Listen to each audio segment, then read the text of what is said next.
put one thing and they generalize the thing. I'm a will see now where, but what by everybody for in Ghana records, wherever no name when you phone and knife. That's no Kunkemo. I have a Kunkonyo.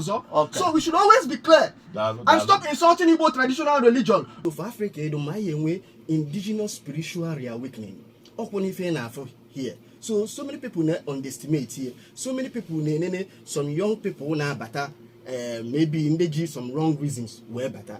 Only no reason only on a Jew, but if only for the way motive, I don't right, or for the way I do wrong. If because Christianity is delivering the actual religion, so this seed. On a Christianity, that Jesus died poor for you to be rich. Oh, Christianity, Christianity is the root of materialism. We must admit this particular fact. Oh, really? Evangelists now, I admit it. Yes, and then historically, you didn't hear Nahaje conquer anybody. You didn't hear Nahaje any continent just subdue anybody. They take their natural resources. If and Dosha can my well today.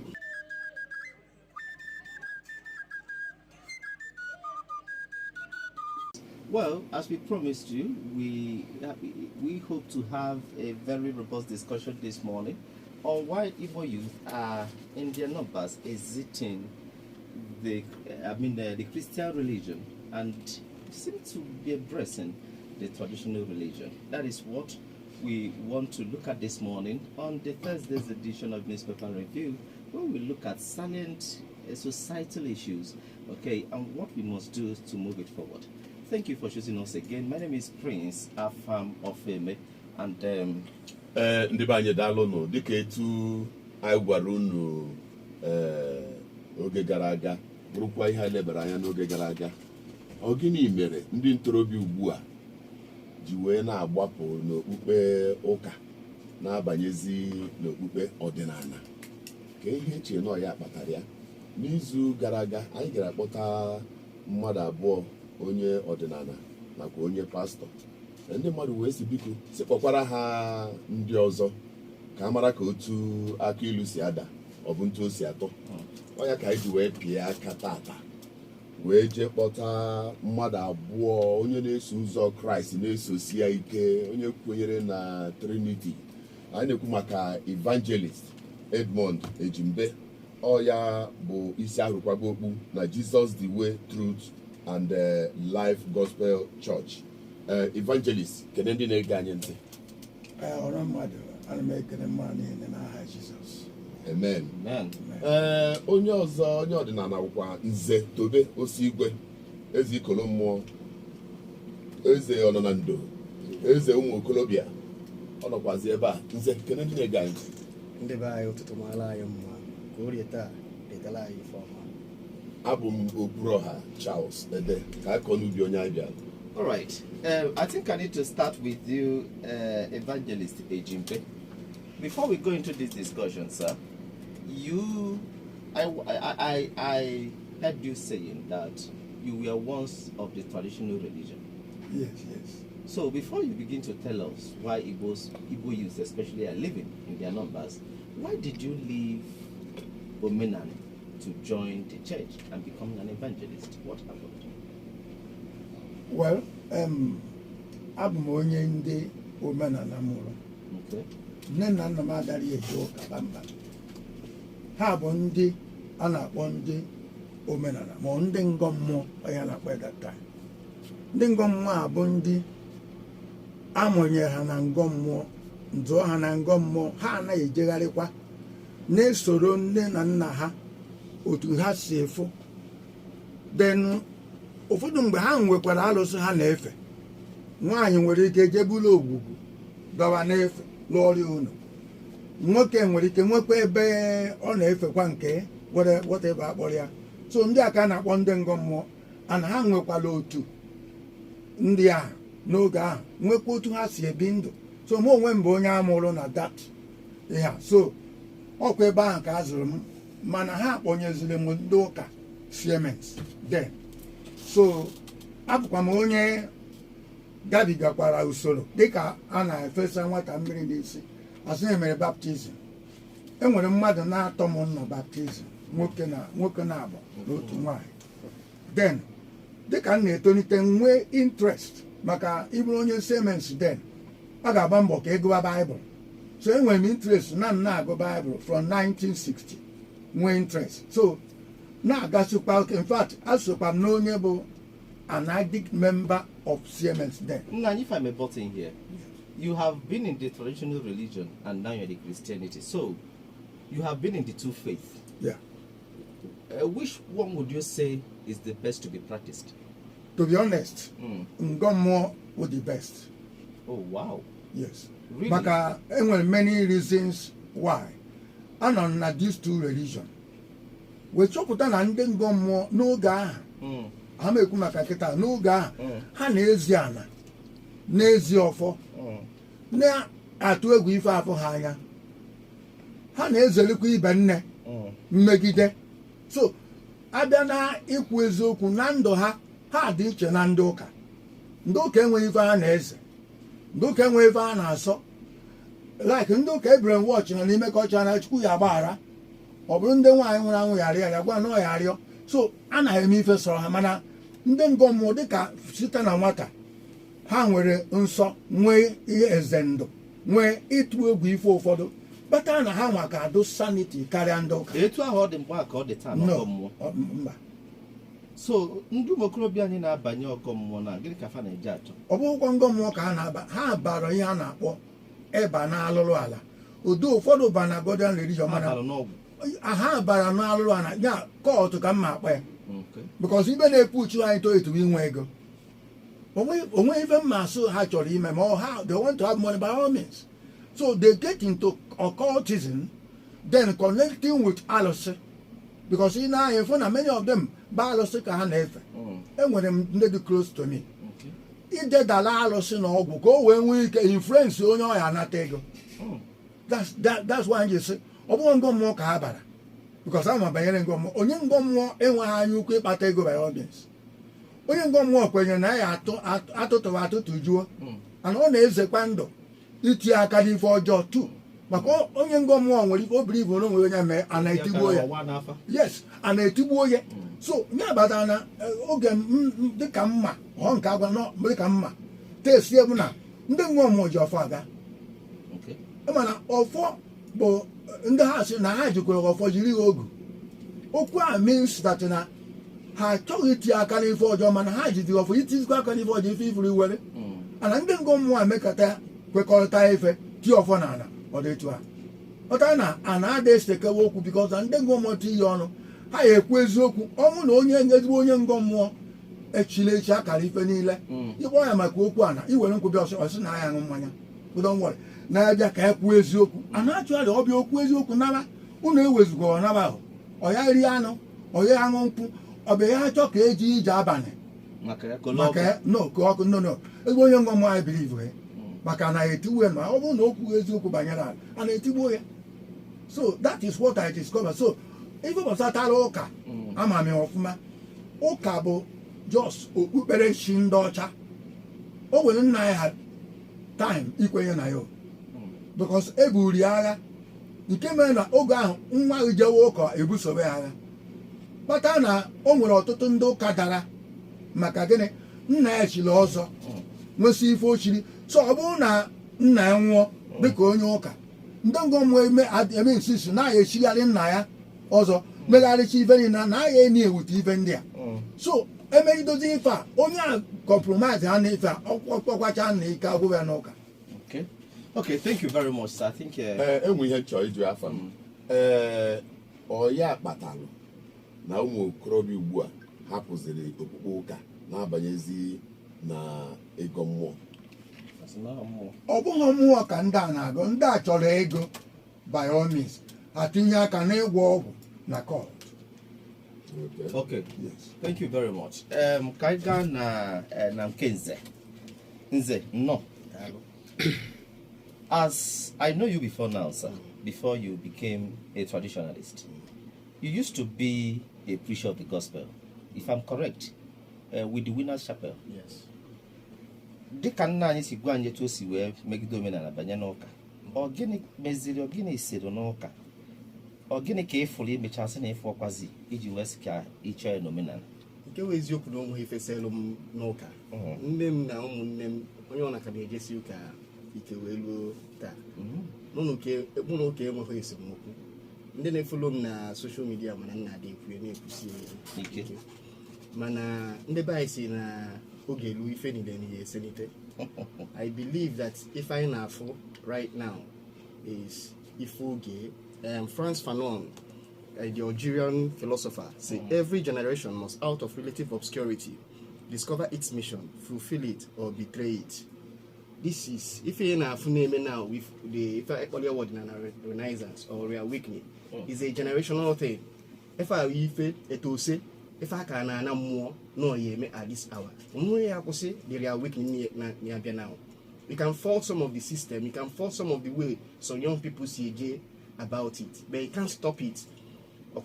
Because Africa ya them, and for Africa I am a spiritual reawakening. Or spiritual reawakening in Abia first before economic emancipation or political emancipation, because you can't have political emancipation on you economic emancipation. You can't have economic emancipation on you spiritual emancipation. So for Africa, my indigenous spiritual reawakening.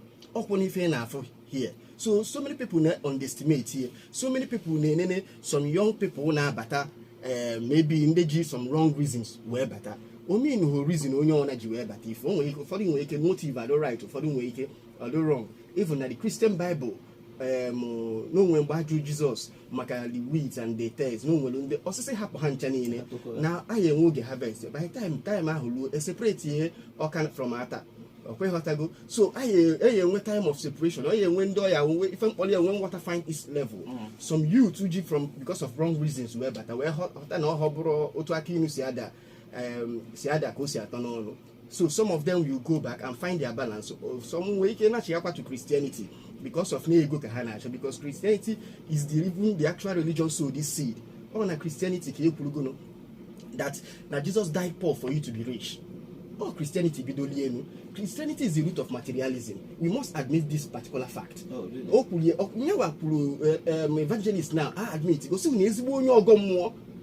Yes, and then historically, you didn't hear Nahaje conquer anybody. You didn't hear Nahaje any continent just subdue anybody. They take their natural resources. If Andosha can email well today, and you work insecurity, we forget that no Andosha will behind the insecurity name all parts of Africa. May Congo today be heavy. Even Nigeria, the northern part of Nigeria, even some of this part side and Kai is source of insecurity. You just say it's about the root cause. If we were going foreign hand behind it. Now, please permit me to read a quote. Before however at Africa. This is about Berlin Conference of 18. I think was it 1835? I hope I'm correct. 1835 Berlin Conference. A group of people gather together, decide to how you see we divide Africa. Britain we get apart today in Nigeria. Now, before about Nigeria, this is what someone, a member of the British Parliament, look at what he said. He said, your knowledge of the gospel, which we wrote, mark the word, which we wrote, will allow you to order the Negroes in any way you want. It will encourage them to love poverty, convince the Negro that the poor are happier and will inherit the heaven, and it's very difficult for the rich to enter the kingdom of God. You have to detach yourself from them and make them disrespect everything they revere. If any as in make them disrespect it as sacred and gives them courage to confront us. So see that if you have to detach yourselves from them and make them disrespect everything which they revere as sacred and gives them courage to confront us. I make reference to their mystic spirituality system, which is a threat to our conquest. You must do everything in your power to make it disappear. Okay. By all means, the Negro must be made Christians. By only this way will they let go of their rich culture and everything they respect about themselves. Must be made Christians. Yes. So if I want an agenda to Christianize us, so Amazigola, a ton or the other cheek, Amapawazo, and they make you trample upon your culture. So right now, some of us now because of Nande Nanaiha and no more that enough is enough. So they are sowing this seed of reawakening. Some of them wounded and actually some of them more even wonder my previous existence. A more than so where for these things in Buanabia, by the time I just make a arrangement now motor you see where reincarnate and solve this problem. So this reawakening is a kind of African political emancipation. That is the destination of this reawakening. Okay. So some people now underestimate if you achieve before you continue, you said something that caught my interest about the reincarnation. Yes. Evangelist Ejimbe, do you believe in reincarnation? There's nothing like that. Okay. Why do you say so, sir? The ndingo more kwere na reincarnation. Okay. Give some reasons. Like that time, a child may be born. Maybe obekwa or obanje. Enwete be why on nie obio we some ephemeral why they say there is reincarnation. But we should understand that this Bible, obviously, is older than any religion in the world. Bible. So when was the Bible written? Bible, I cannot quote exactly the time, but Bible have lasted more than 6,000 years. And there are religions that have been more than 400,000 years. Yes. So okay, so how come Bible of 6 years is older than 400,000 years now, religion? I say I am not quoting right. Okay. That is above or less than. But I'm saying that the Bible is the word of God. No matter the time it came into the world, it's the word of God. Precisely. Okay, kedu ko onya kalife niire ni enya obia ko wa buru pe fa. Kedu ko si hogosi no reincarnation. Now, this is the magic of Satan. Okay. That's the magic. You know, Satan has power. Okay. Satan took over man originally. Yes, if you want to be honest, God created one man and one woman. Okay. Then when Satan came and overthrew them, took the power from them, then he makes them to hate God. And God now do everything possible to reconnect them back. They reject and God refused. They reject them and God reject them and take them from the garden. So from there, Satan has been controlling man, doing many things for us to disobey and disregard God. Okay, so you are saying that the reincarnation puts a satanic manipulation. That was a manipulation of the devil. Well, Ezeikolomuo, but the Bible actually make correction, and I pray that we can go back to the men if I may today. Now, Opu that I think not in the Bible say the Bible was written as old as 6,000 years or something. Yeah, right? He says 6,000. Historically, all the wrong. Okay. And the Nicaea Council, they compiled the Bible. They decided what books goes into the Bible and what not by Alexandrian monks and some Christian bishops. Was conveyed in the year 325 AD. He did that this year, 2025. Yes. If you know 2,000 years that this book on the Bible was formally compiled. And the Igbo religion is how many years old? We can't. More like if we my edohomo anya. If the buy in eku if them bullshit. I have seen them born and because of our own dating system, we cannot say for an I may hear our permutation. Or pray how to go. Manefa opotolopo means all the endless. It has been going from one hand near Naga. But more you can do good factual. Factual on a Bible as a book was compiled in 325 AD in the Nicaea Council, and after that, we do a lot of revisions. Even by the period of St. Augustine, we did a lot of revision. That this same Bible and open the written word of God, not to every religion. So it's a very wrong claim historically. If we about the Vedic literature, in the Hindu, Vedic literature wouldn't come when as in Luna 6 or 7,000 or 8,000 years out of Bible, and Alexandrian monks in this so we did the Bible a child training na Hindu temples. Yes, sir. You said something interesting about the Bible being a book of manipulation the whites brought in order to subdue the culture and the truth in this particular side of the world, in order to enthrone theirs. I didn't call Bible a book of manipulation. I said that the Bible as a book was used to manipulate our people. If it was used to manipulate, that means a book of manipulation. No, they are not the same thing. Okay. I'm listening. I can use you to manipulate someone. Does not mean that you are manipulative. Go the agenda name. Okay, but do you believe the content of the Bible? I believe some. I don't believe some. The problem is so many people they believe in the Bible, the factual from beginning to the end. When I go ahead, like I to be no see where Ezeikolomuo, I'm also a writer, and I as a writer I can relate within the Bible. It was written by people like me, all highly intelligent people in Edife. I write a lot of things. And people believe that no meleme. That is the power of a writer. That's the power of a writer. So but imbued by the Holy Spirit. No Holy Spirit inspire more. After all, you people are seeing it by believing that those fictions in Delu we are inspired. Yes, a lot of me study now my social media pages. A lot of people believe in a lot of things in the Ezioku. Among the Nahata, also more man Ezioku and Cabro Ezioku. The last person that we brought here, Inze, told us that Christianity will soon go into extinction because of the this kind of awakening. Do you think you are also a traditionalist? No, as a traditionalist, Odinani polytheism. Polytheism believe in the worship of many gods. Okay. A true polytheistic person does not pray for another religion to go into extinct, because Namunwa Otuano now, I believe in one mother today. I will not be a Christian tomorrow. I'm not praying for my child not to be a Christian tomorrow. I'm not praying for my child not to be a Muslim tomorrow. That's what makes polytheism a more tolerant religion. Liberal. Yes, you are allowed to worship as many gods as possible. You are allowed to go and find your own truth. Among this intolerant verse in the Bible, Jesus Christ is the way, the truth, and the life. No one commits to the Father except through me. That's a very intolerant and not a religious extremism statement. So is that a falsehood? That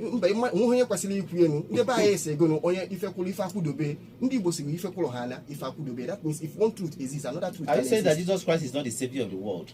I'm not. Such thing. No, you just said that he said that no one comes through him except through the Father, and you are contending that. No, I'm saying that's a false statement to make. That means he's not a savior of the world. I'm saying that's a false statement to make.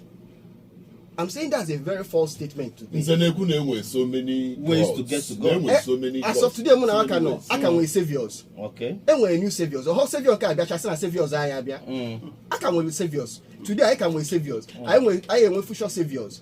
So one way here with saviors. So how this particular savior today Tinubu National Nigeria or president of Nigeria again. Are you saying that Jesus is not the way, the truth, and life? Jesus is one of the ways. Not just the particular. He is not the way. One with the way. If you the way with the truth. My name will all the people here consider truth. They consider truth can go higher than Bianaga. Higher than Bianaga. Man, one year on a Kusibian Yalokata say ascribe back to the person. No, never was it the truth. They call you see where would the truth. I'll be home or Wakamado. Pastor Jimbe, your church name is brainwashing. On the European now, I could bring it. Okay, make a capital letter. Yeah, make those capital letter. Go back to the quote Ngolo at the beginning of this thing. I read a quote. I need the evangelist to understand that he has been programmed. Okay. He's dancing to he's regurgitating if a program. Also, your knowledge of the gospel, which we wrote. And in the Delia Melida Berlin conference, and I decided to see where Beha, to see where conquer Beha, to see where subdue her. I have thought that Naye can know under a kind of colonialism going on as we speak today. Neo-colonialism. Yes, and for us to get ourselves, we have to go back watching what I've called where the rain started to beat us. And how did the rain started to beat us? On when they are we bring here their own brand of ideology. Introduce a lot of ideology, adro good for our own emancipation, for adro good for our own self-reliance. Joe today, what give you onya apart from Kindin Nanaya Humeptana? Despite now Ainago, look at what Alemazri say. Or say Africa produces what it does not consume. Then consume what it does not produce. Mr. Evangelist, this should touch you. Why? That Africa, as of today, are producing what they do not consume.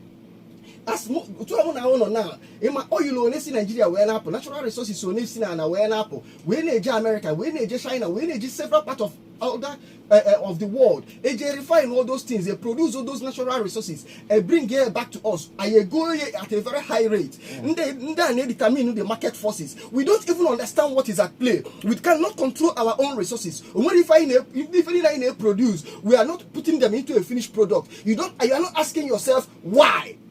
I name it peak with one book. Let's go back. Oh, if I find out today, why are young people going back to African traditional religion? Why? This is the question. Christianity was brought to pacify Africans. Like the new trade, Christianity was brought to Africa to pacify Africans. When I go accept what Jesus Christ, now go about forgiveness of sin. If you see about forgiveness of sin, let's look at forgiveness of sin. Forgiveness of sin, no domestic when Ezeikolomuo when I told me who did at social media since how many days ago. And they are Christians. And they are Christians. Chinedumo, Hana no Christian songs. When I go to put you now anointing. Any anointing business can. Let's always tell ourselves the truth. There is no forgiveness of sins. In the Bible, even Bible, you must reap what you sow. Okay. So there is nothing like forgiveness of sin. So if we want us to go back to what the main subject, if I need to discuss here, why are people going back to Odinani? People are going back to truth. Actually, Ezeikolomuo. Ha chokata na eziokwu onye ona na-achọ eziokwu ha chokata na elu ụzọ ụka o nwere ka ha fọrọ elu ha na-arachi ya back to Odinani. What eziokwu exactly? What truth? As a man, onye ona bịala ụwa, when you start trying to understand life, when life is you start finding a higher meaning to life. Why am I here? Well, okay. Why am I here? Yes, that this life exists beyond my normal daily existence of and all those things. There should be more to this particular life. If you don't the reason you will be one. Because if you need a better, you will be one. Won't you, Diana? Also, and then Nana be very simple life. How no na doka say truth. Yes, truth. Hachopital. Melhaji we go we be that kind of life. Na history, be go silly, then Igbo, na have got into war. Na ha dispossess other people of their natural resources. I name one away necessity. After his own that's a last resort. Yes, a last resort. So you start asking yourself, what is more to this life? That search comes to everybody, in every culture, in every religion. So a lot of people believe that the youth or other persons that are going back to this religion, that they are incurring causes. Because when we were growing up, we used to see family deliverance, and they are bringing more causes back that have been cleared. Some other people may believe destroy. Do you believe that the church humanized Africa? A lot of pastors, a lot of evangelists, a lot of believe in how women of God, but into so many obese, we destroy even then nana all the very wrong. Keki we destroy. So many people now get through trials of life. Or if our family deliverance on the cause of our problem. So some of them are actually try restitution. Those things they destroy in the name of embracing what? Christianity. Okay, you're saying that by destroying some of those things, it will result to evangelist maka n'isiokwu anyị ji maka ya nọ ebe a enwebeghị ihe o kwuru gbasara ya welu m anya o kwuru nọọ na ha na-achọ ike ha chọrọ ibute ike ha ji agwọ ọgwụ na onye kpata ha ji eje na traditional religion mana ife nze na-akọwa bụ na they are looking for their truth, why the essence of the existence. That is what is encouraging people to go back to where they're coming from. But pastor, when you're not true to ka ha na-achọ no, I think I've said it clearly. Even last Sunday message, I cleared it. The youth, I have one of them. Their quest is money, pressure. Their quest is money, pressure. That's their quest. Okay. So, and they have no patience to wait to get it in the right way. Okay. They want to get it by all means. That's about what we are seeing now. And who introduced that quest? So, and I mentioned that church has problem. in this case. Okay. Because church started talking about money as if the same money is everything. Okay. Because which was not so before. It was not so because I stand neutral in whatever I'm saying. Church, as I know before, don't talk about money so much. But as time goes on, church become a personal business. That many people now want to start a church. Okay. Because of money. Yes. And it become a family business. And many people go back to tradition because they want to make money too. Yes. Sure. Not as it's not tradition. They went back to court. It's court. Okay. Because yes, ịdara ọgwụ dara ike nweta ego ọsịsọ gbuo mmadụ because ha na-egbu mmadụ nna ha enweghị mgbe ha ji were maka ịchụ ego gbu mmadụ igbu mmadụ bụ alụ ndị chọọchị ya na-egbu mmadụ ka ha wee nwee miracle. Religion. This satanic religion, I make it clear. If you know the problem now, all religion, no brother have brought true Christians. Man, all Odinani, ye what I said, and that have brought true Odinani, and that have brought true dogma. Now he has admitted something here. How to go clear now that in the materialism na Igbo Christianity. And also in Obro Church, when I check when Obro Ezeikolomuo, because in the Bible it is written clearly that Jesus died poor. Jesus died poor for you to be rich. And Christianity is a materialistic, was built on materialism. The root of capitalism in this world is still Christianity. So Jesus died poor for you to be rich. That statement who the root. If Jesus ye me ogalanya. Or if that statement mean onya but as Jesus ye me he ogalanya. Or twice if also ye me ogalanya. If as ye onya follows the playbook ndoka.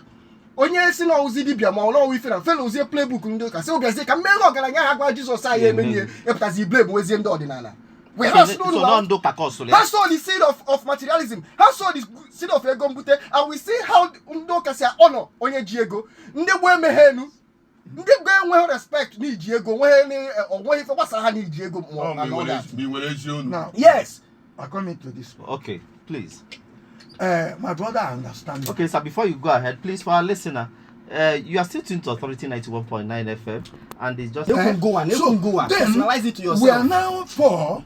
So Jesus come and die that might be rich in the Lord. The riches is having everything.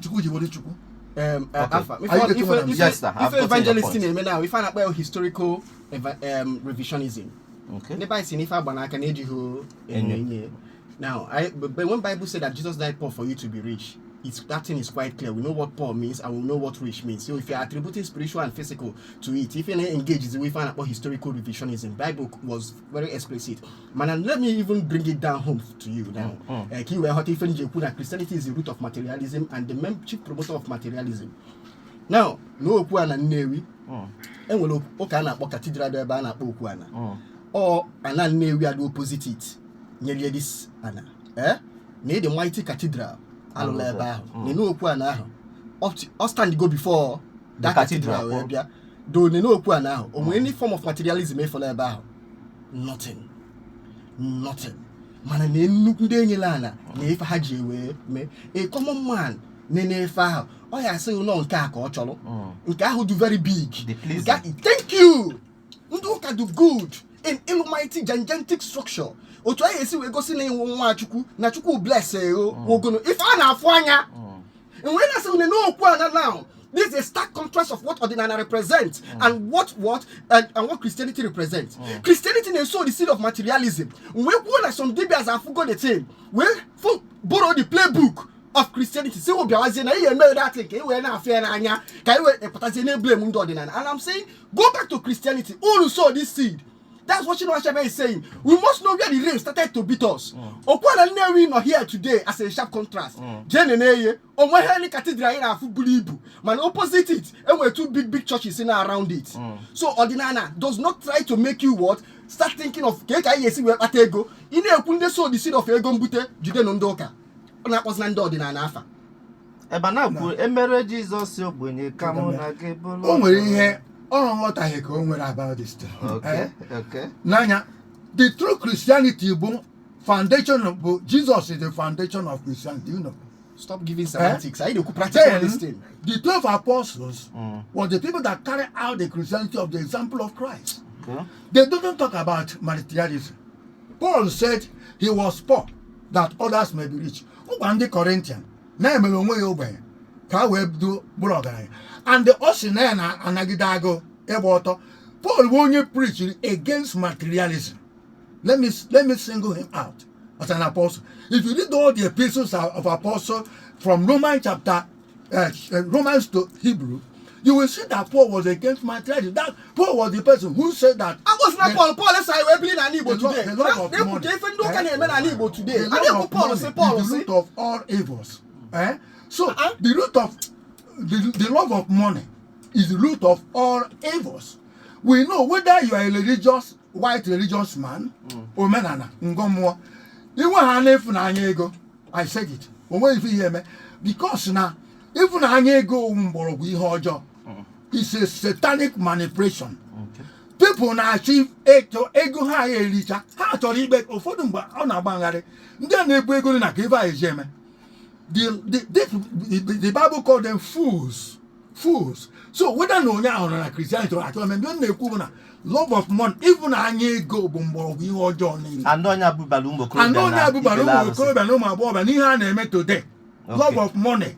I think the man had made mistake because look at Jesus died poor. He came poor from Momoya. No. We need to go sit on your chinekebo. Invite our listener at this point. Yeah. We need to invite our listener. Gentlemen, we appreciate you so far. 08189555666.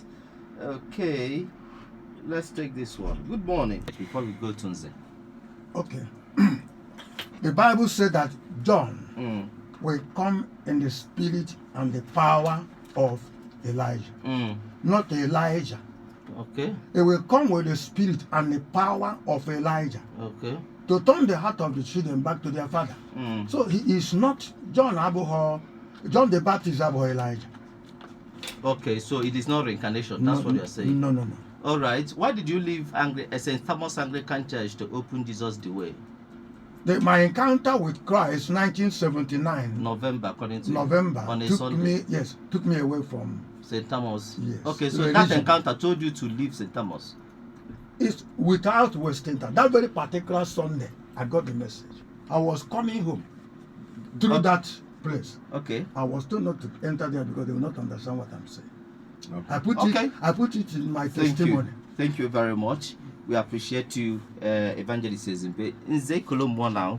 Your final shots. Some other persons are contending. I will react to some of the things people say that Benala is taking them back to the days of killing twins. Yes. Please do a little historical research. A man and the village, Ebola twins, because we keep making some of these general and sweeping statements without facts. Yes, without fact, without backing them up with fact. Go and read history of Mary. Something will happen in one remote corner of Igbo land. You people will generalize it as this is what is practical.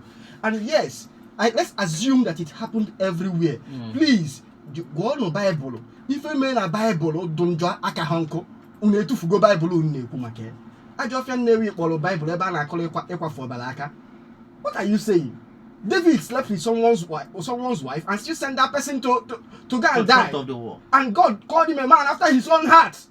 You applaud that. Then if I need to brainwashed. What of Ndidi mother any DK more? David.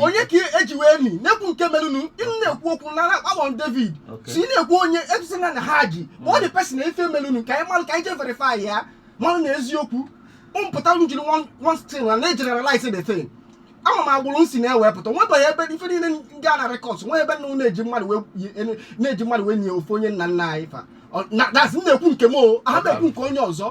we should always be clear and stop insulting Igbo traditional religion. But can do a narrative how you do then. A boy and long juju of Ibino Abin, Hana Amado. If Joa Juki, man on the show, he decimated that long juju, wouldn't all those things.